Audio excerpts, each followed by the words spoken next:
For more, let's bring in former Deputy National Security Advisor and the Heritage Foundation's Vice President of National Security and Foreign Policy, Victoria Coates. Victoria, great to see you. Oil today up a little bit, but it's still under, I think, $74 a barrel. And if this regime is to be toppled, then we must starve it, and that means financially. And even with the Treasury sanctions, the revocation of the sanctions waiver, Iran can still sell its oil.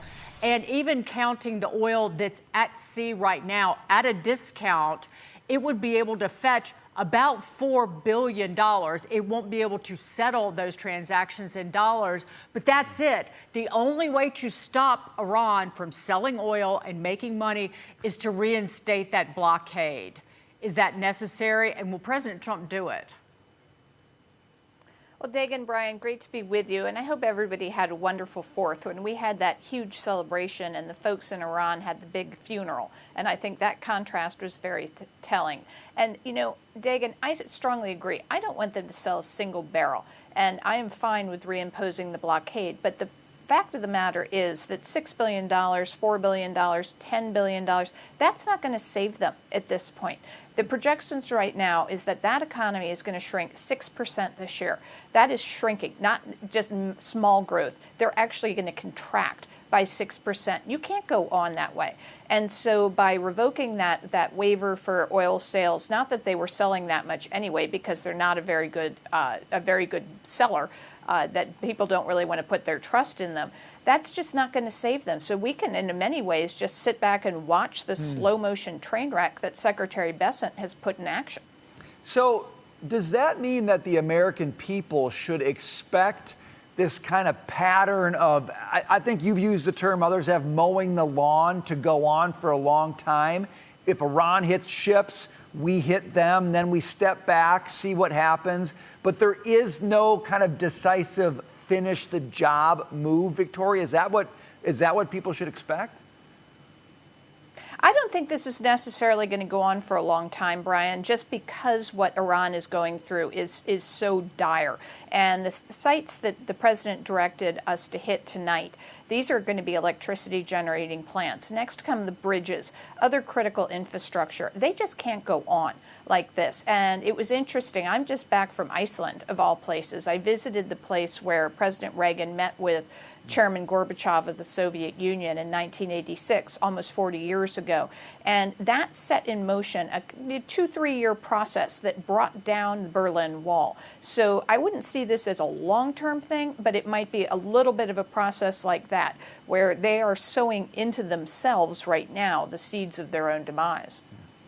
What maybe got somewhat overlooked in all the coverage of the Iran conflict is something else that happened during the NATO summit. President Trump's meeting with Ukrainian President Zelensky, and it was quite frankly warm.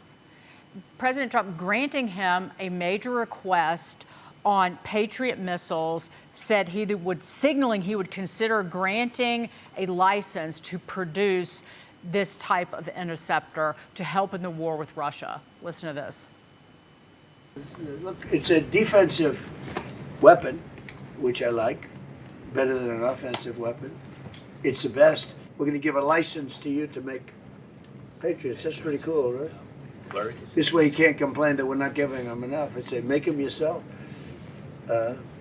We haven't informed the company of that yet, but that'll work out all right. Victoria, it really seems like President Trump said to Zelensky, you fight the war.